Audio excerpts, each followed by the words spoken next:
इस लेवल से जब हमें बुल रन देखने को मिला था, आर्ट सीजन देखने को मिला था, उस वक्त इसी जोन से बीटीसी डोमिनेंस जो है वो रिजेक्ट हुई थी। यहाँ पर आप देख सकते हैं।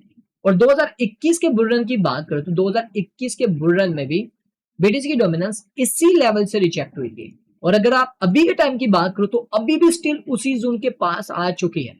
और यहां पर बस आपका इम्तिहान है। अस्सलाम वालेकुम everyone, welcome back to other video guys. बात करते हैं यहाँ पर मार्केट को लेकर के, मार्केट की क्या अपडेट और मार्केट में क्या कुछ चल रहा है। सो आज मेरे पास बताने के लिए बहुत कुछ है और आज की जो अपडेट है ना वो बहुत ज्यादा इंपॉर्टेंट रहने वाली है ओवरऑल मार्केट के लिए। सो इसलिए आज की इस वीडियो को आपने एंड तक लाजमी वॉच करना है। तो चले बात करते हैं क्या चल रहा है मार्केट में। तो कल अनाउंसमेंट होती है क्रिप्टो सीजर की तरफ से कि मंथ ऑफ जुलाई जो है वो बहुत ज्यादा अहम रहने वाला है। यानी कि मंथ ऑफ जुलाई में बहुत कुछ हो सकता है, मतलब मेजर रेगुलेशन हो सकती है, कुछ अप्रूवल हो सकती है, कुछ ईटीएफ को लेकर बात हो सकती है, कुछ स्टेबल कॉइन को लेकर बात की जा सकती है, बिटकॉइन की कॉन्फ्रेंस हो सकती है। मतलब सब कुछ जो एक्सपेक्ट किया जा रहा है ना वो मंथ ऑफ जुलाई में है। क्योंकि आपको पता है ईटीएफ अप्रूवल के साथ साथ टैरिफ के डिसीजन भी होने वाले हैं। तो ये जो ओवरऑल सिग्नल्स है ना ये मार्केट को काफी ज्यादा वोलेटाइल कर सकता है और मेजर मूव भी आपको देखने को मिल सकते हैं। तो मंथ ऑफ जुलाई बहुत ज्यादा इंपॉर्टेंट रहने वाला है। लेकिन आपने जो सबसे ज्यादा जो नजर रखनी है वो इस न्यूज के ऊपर रखनी है। और मैं आपको ये रिमाइंडर दे रहा हूं, ट्रंप ने आपको पता है 90 डेज के लिए टैरिफ के ऊपर पॉज लगाया हुआ था जो कि मंथ ऑफ जुलाई में खत्म हो जाएगा। और अगर इसने नए ट्रेड डील ना की तो यही कहा जा रहा है कि ईयू के ऊपर यानी कि यूरोपियन कंट्री के ऊपर जो है वो 50% जो है वो टैरिफ लगा रहेगा। मतलब आगे नई ट्रेड डील नहीं होती तो 9 जुलाई को ये ऑटोमेटिकली अप्लाई हो जाएगा। चाइना के ऊपर जो है वो 30% ऑलरेडी टैरिफ चल रहा है। अभी के टाइम में 30% वो पे कर रहा है। और दुनिया भर में अभी कोई टैरिफ की बात नहीं हुई, लेकिन 10% ग्लोबली टैरिफ दोबारा से लग सकता है। और अगर ये होता है तो फिर ओवरऑल मार्केट के ऊपर अच्छी खासी टेंशन बनेगी और क्रिप्टो प्लस स्टॉक मार्केट आपको क्रैश करती हुई नजर आ सकती है। और अगर इनकी आपस में डील होती है, मतलब नई बात बन पाती, तो यहां पर ये एक्सपेक्ट किया जाए कि चाइना के ऊपर जो 30% अभी के टाइम में है 50% इंक्रीज हो जाएगा और जो यूरोपियन कंट्रीज है उसके ऊपर 50% ही रहेगा और ग्लोबली जो है वो 10% रहेगा। तो देखते हैं इससे क्या असर होगा ओवरऑल मार्केट के ऊपर। और यहां पर मैं देख रहा था कि ट्रंप की ये टैरिफ की वजह से इन्होंने अच्छा खासा रेवेन्यू जनरेट किया। ऑलमोस्ट तकरीबन यहां पर कैलकुलेट किया जाए तो तकरीबन हर महीने 30 बिलियन डॉलर, 30 बिलियन डॉलर ये हर महीने टैरिफ से रेवेन्यू जनरेट कर रहे हैं जो कि अच्छी खासी अमाउंट है। लेकिन आप ये नीचे वाली पोस्ट को लाजमी रीड कीजिएगा, इस पूरे आर्टिकल भी रीड कीजिएगा। ये जो ट्रंप ने एक टैक्स प्लान जो हाइड किया हुआ है जिससे ट्रिलियंस ऑफ डॉलर का अमेरिका को नुकसान हो सकता है। 3.8 ट्रिलियन डॉलर जो है आने वाले 10 साल के अंदर नुकसान हो सकता है। वो क्यों? आपको पता होना चाहिए कि डोनाल्ड ट्रंप ने टैक्स के जो कट्स वगैरह इसने लगाए थे, खासकर जो इनकम टैक्स था उसके ऊपर इसने लगाया, उसके अलावा और भी बहुत सारे टैक्स को कट किया, जिसकी वजह से इनका जो रेवेन्यू है वो कम जनरेट हो रहा है। मतलब इनके खर्चे ज्यादा हैं और टैक्स से जो पैसा आ रहा था वो ऑलरेडी इन्होंने डिक्रीज कर दिया हुआ है। आप जाके इसको देखेंगे, रीड करेंगे तो आपको पता चल जाएगा। जो पहले 31% था उसको 25 कर दिया, जो 20 था उसको 15% कर दिया और भी काफी ज्यादा इसने टैक्सेस कम कर दिए थे। जिसकी वजह से ये कहा जा रहा है कि अगर इसी तरह चलता रहता तो 3.8 ट्रिलियन डॉलर जो ऑलरेडी इनके ऊपर अच्छा खासा कर्जा है, वो आपको बेहतर पता, आप जाके चेक कर सकते हैं, उसमें इंक्रीज हो सकता है आने वाले सालों के अंदर। तो ट्रंप ने इसके ऊपर क्या प्लान किया हुआ है? क्या ये टैरिफ से ये सब कुछ ये इस ओवरऑल जो इनको कल को नुकसान होने वाला है उसको कंप्लीट करेगा? अगर आप इसी तरह लेके चले 30 बिलियन डॉलर, 30 बिलियन डॉलर ये अगर हर महीने अर्न कर रहा है मिसाल के तौर पे टैरिफ से, तो एक साल में ये कितना को अर्न कर लेगा? आप कैलकुलेट करके देख लो। अगर 10 साल के हिसाब से जाऊं तो मैं सीधा सीधा बता दूं तो 3.6 ट्रिलियन डॉलर ये कवर कर पाएगा। तो ऐसा पॉसिबल नहीं है। तो इसके ऊपर भी आपने लाजमी नजर रखनी है कि ये इसके ऊपर क्या स्टेटमेंट देते हैं। अच्छा, ये जो है ना कुछ ऑफिशियली नहीं है, ठीक है? ये जो आपको न्यूज देखने को मिल रही है ये तो सिर्फ इनकी तरफ से एक डाटा शेयर किया गया है जो कि ये वाला अदारा है कोई, ठीक है, इनकी तरफ से ये शेयर किया गया है। आप जाके इसको रीड कर सकते हैं। अच्छा, मैं देख रहा था कि अभी कुछ घंटे पहले ट्रंप ने जो है वो ऑफिशियली साइन कर दिया है चाइना के साथ कुछ नए ट्रेड डील। अब इसमें क्या हुआ है? मतलब ये भी हो सकता है कि 9 जुलाई को जो मेजर टैरिफ लगना था वो चाइना के साथ हो सकता है वो कैंसिल हो गया हो। 30% जो टैरिफ जो लगा हुआ था हो सकता है वो कम हो गया हो या रिमूव हो चुका हो, कुछ ना कुछ हुआ है, लेकिन अभी तक अंदर खाते में बात नहीं हुई। लेकिन ऑफिशियली साइन क्या हुई है ट्रेड डील, वो अभी सामने नहीं आई और अभी पता भी नहीं है किसी को कि ये क्या बातचीत है। तो अगर इनकी आपस में कोई भी बातचीत हो जाती है, मतलब ये जो 30% टैरिफ लगा हुआ है इसको भी ये कम कर देते हैं, तो फिर मार्केट के लिए काफी ज्यादा ये पॉजिटिव साइन होगा।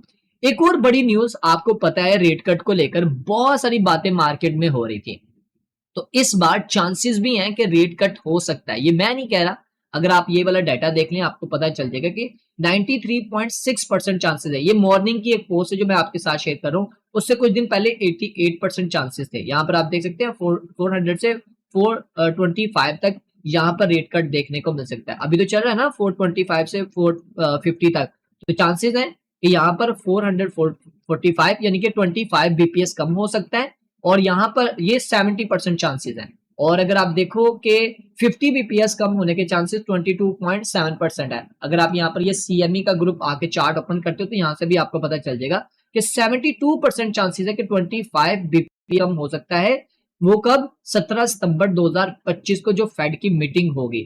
और यहाँ पर 50 बीपीएस कम होने के जो चांसेस हैं वो 18% है, और यहाँ पर स्टेबल रहने के वो 9.7% है। लेकिन ज्यादातर चांसेस है 25 बीपीएस कम कर सकता है, क्योंकि ऑलरेडी यहाँ पर जो फेड के चेयरमैन है जेरम पॉल, उन्होंने ऑलरेडी बोल दिया हुआ है अगर यहाँ पर मुझे मंथ ऑफ जून, जुलाई और अगस्त में अगर इन्फ्लेशन कम देखने को मिलती है, रेवेन्यू अच्छा जनरेट होता है और अनएम्प्लॉयमेंट का डाटा जो है यहाँ पर हमें उसमें कमी देखने को मिलती है, ये ओवरऑल डाटा देखने के बाद मैं यहाँ पर कुछ डिसीजन ले सकता हूँ। ये ऑलरेडी यहाँ पर फेड के जो चेयरमैन है उन्होंने हिंट दी हुई है।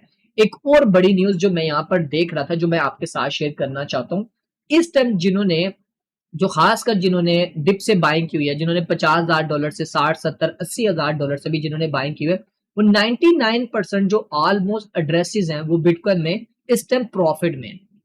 तो ये भी थोड़ा सा फिक्रमंदी का लम्हा है, लेकिन सबको पता है कि अभी भी अगर आप जाके देख लो कुछ ऑन चेन डाटा उठाते हो तो वहां से आपको पता चल जाएगा कि अभी भी लोग यहाँ पर बिटकॉइन पे एक्यूमुलेट कर रहे हैं।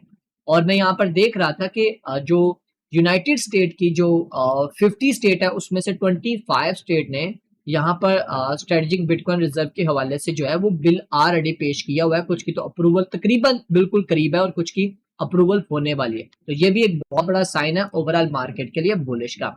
उसके अलावा अमेरिका ने यहाँ पर जो फेडरल हाउसिंग FHFA का जो अदारा है उसने भी यहाँ पर अप्रूवल दे दिया है कि वो अब क्रिप्टो में भी यहाँ पर अपने घर वगैरह खरीद सकते हैं, यानी कि फ्यूचर में वो क्रिप्टो से जैसे कि BTC वगैरह जो भी यहाँ पर उसको एज अ रिजर्व के तौर पे जो भी करेंसी रखी जाएगी उसके थ्रू यहाँ पर पेमेंट को एक्सेप्ट किया जाएगा। ये फ्यूचर की प्लानिंग है, तो इससे भी मार्केट के ऊपर अच्छा खासा इंपैक्ट पड़ेगा। आपको USDT या USDC या आपको जो डॉलर है उसमें आपको पेमेंट देने की जरूरत नहीं, आप क्रिप्टो में भी यहाँ पर अपनी पेमेंट करके आप यहाँ पर घर वगैरह खरीद सकते हैं। तो ये बहुत बड़ी न्यूज है। आप में से काफी मेंबर मुझे पूछ रहे थे कि भाई आर्ट सीजन कब देखने को मिलेगा। तो देखो यार, इस चार्ट को अपने पास रखो, ये जो मैंने शीट शेयर की हुई है ना इसको अपने पास रखो और सेव करके रखो ताकि आपको पता चले।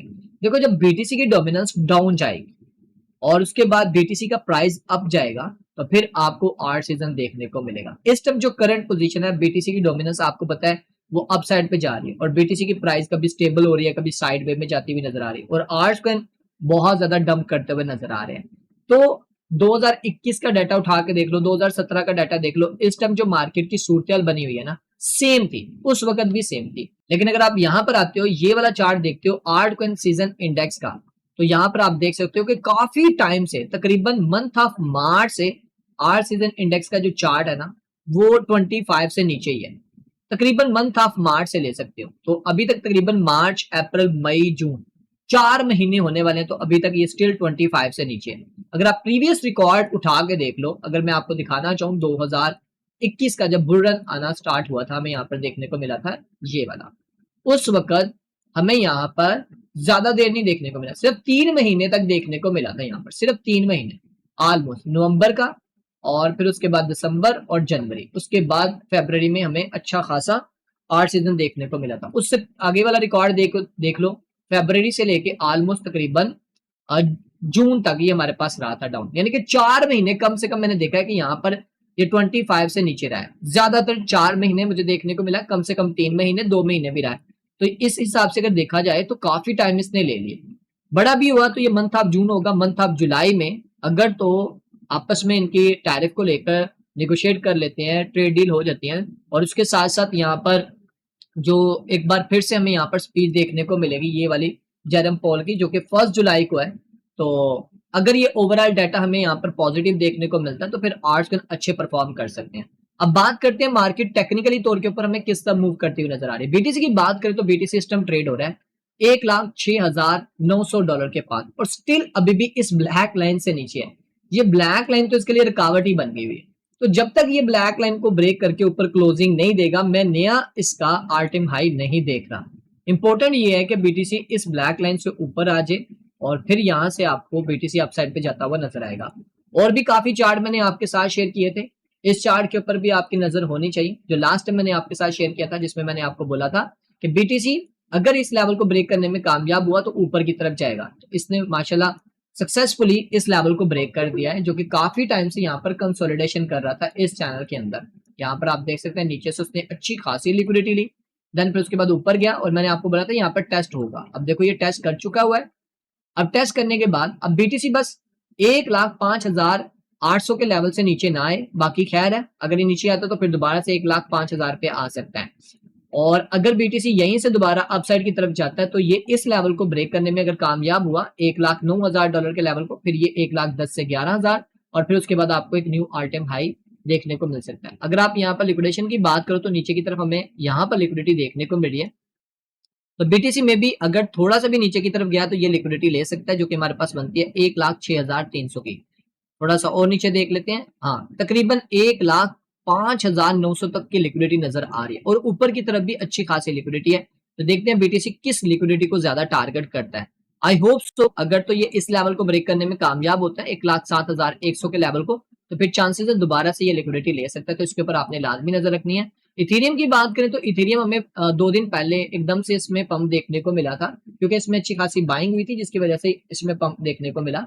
और अगर अभी के टाइम में अगर आप इथेरियम को देखो तो ये स्टिल अभी भी उसी कंसोलिडेशन जोन में है। काफी लोग मुझे पूछ रहे थे क्या इथेरियम को बाय करना चाहिए। अगर आप देखो लॉन्ग टर्म के लिए होल्ड रखना चाह रहे हो 1 साल 2 साल 3 साल 5 साल के लिए, तो कोई बात नहीं, आप जैसे जैसे आपको चांस मिलता है आप अपनी बाइंग करते रहे। मैं आने वाले 3 से 4 साल के अंदर इथेरियम का जो प्राइस है ना वो $10,000 को क्रॉस होता हुआ देख रहा हूँ। आई होप सो 2028 में आपको ये 12 से $13,000 पे देखने को मिल सकता है। इथेरियम की मैं बात कर रहा हूँ। अगर बीटीसी 2 लाख $2.5 लाख को क्रॉस कर जाता तो आई होप सो इथेरियम भी 12 से $13,000 पे देखने को मिलेगा, और इसके साथ साथ जो टॉप के ऑर्ड्स को ना वो भी अच्छा परफॉर्म करते हुए आपको नजर आएंगे। बीटीसी की डोमिनेंस की बात कर लें तो बीटीसी की डोमिनेंस इस टाइम अगर आप यहाँ पर देखो ये वाले चार्ट के ऊपर, तो बिल्कुल करीब है इसके।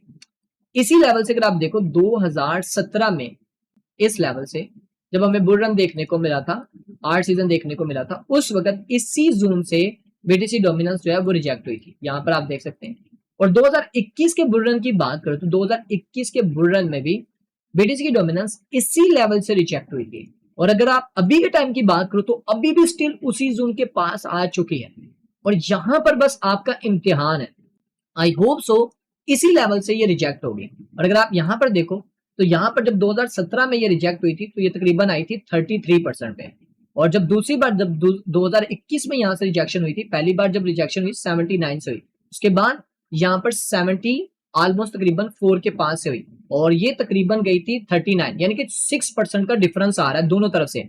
अगर आप देखो तो यहाँ से भी, यहाँ से और यहाँ से यहाँ तक, इसको आप देख सकते हो। यहाँ पर मैं मेंशन भी कर देता हूँ, यहाँ पर देखें ये आ रहा हमारे पास ऑलमोस्ट तकरीबन 35%, ठीक है। और यहाँ पर जो विक्टियां वगैरह लगी हुई हैं, और अगर आप यहाँ पर देखो तो यहाँ से जो इसको रिजेक्शन मिली थी वो ऑलमोस्ट तकरीबन 79 से, और जब यहाँ से इसको रिजेक्शन मिली थी उस वक्त था ये 73.59% पे, और जब ये डाउन आया था ऑलमोस्ट तकरीबन ये 40 के करीब था, उससे थोड़ा ऊपर नीचे ले लें। और अगर आप यहाँ से देखें तो ऑलमोस्ट तकरीबन अभी के टाइम में भी कैलकुलेट किया जाए तो तकरीबन ये 6 से 7% ही बन रहा है। अभी के टाइम में भी 6 से 7% ही बन रहा है, थोड़ा सा ऊपर नीचे हो सकता है। ऑलमोस्ट तकरीबन ये 67 तक जा सकती है बीटीसी की डोमिनेंस, फिर वहां से एक अच्छा खासा इसको जो है वो एक अच्छी खासी रिजेक्शन मिल सकती है। और अगर आप इसी हिसाब से कैलकुलेट करें 5% 6% का डिफरेंस है, तो अगर मैं यहाँ पर देखूं तो ऑलमोस्ट तकरीबन इसको 43 तक आना चाहिए। और अगर 43 तक आते हैं, यहां तक 43% तक आते हैं, तो आप अंदाजा लगा दो कि आपके आर्ट्स को 2x 3x 4x आसानी से हो सकते हैं। आई होप सो ये टाइम आने वाला है, थोड़ा सा आपको सब्र करना है। और मैं आपको पहले भी बोलता आया हूं कि आप आर्ट्स को इनको थोड़ा बहुत एक्यूमुलेट करते रहो, ठीक है। तो गाइज ये थी ओवरऑल अपडेट। बाकी अगर आपको फ्री में फ्यूचर के सिग्नल्स चाहिए तो हमने एक नई स्पेशल एक्टिविटी स्टार्ट की है सिर्फ सीरियस पर्सन के लिए। अगर आप सीखना भी चाहते हैं और साथ में फ्री में सिग्नल भी हासिल करना चाहते हैं तो फिर आप हमारे साथ कांटेक्ट कर सकते हैं। दोनों फैसिलिटीज आपको फिल वक्त के लिए फ्री में मिलेंगी। कुछ रिक्वायरमेंट्स है वो आपको पूरी करनी है। जब आप हमारे व्हाट्सएप चैनल को फॉलो करेंगे, जो कि उसका लिंक आपको इस वीडियो के डिस्क्रिप्शन में मिल जाएगा, तो वहां पर आपको हमारा कॉन्टैक्ट नंबर मिलेगा, आप कॉन्टैक्ट कर लीजिएगा, बाकी की डिटेल आपके साथ वहां पर शेयर कर दी जाएगी। तो मिलते हैं गाइस अब नेक्स्ट वीडियो में। अपना ख्याल रखिए, दुआ में याद रखिए। टेक केयर, अल्लाह हाफिज।